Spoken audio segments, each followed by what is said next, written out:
আসসালামু আলাইকুম রহমতুল্লাহি বারাকাতু।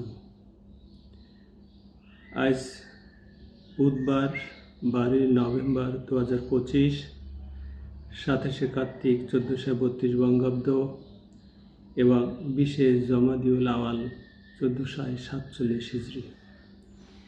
আমি রিয়াদুস সালিহিনের দ্বিতীয় খণ্ড থেকে 586 নম্বর হাদিসটি আপনাদের সামনে পাঠ করছি।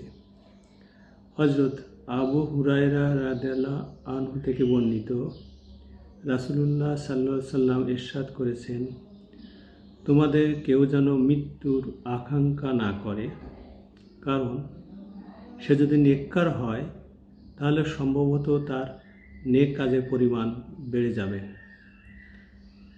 আর যদি সে গুনাহগার হয় তাহলে সম্ভবত সে তার কৃত পাপের সংশোধন করার সুযোগ পাবে। বুখারী ও মুসলিম, এটা বুখারীর শব্দ।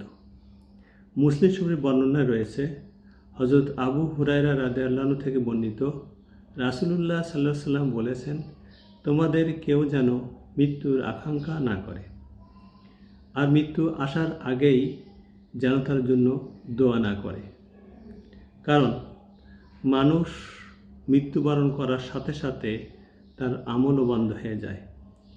মুমিনের আয়ু বৃদ্ধি পেলে তাতে কল্যাণই বৃদ্ধি পেয়ে থাকে।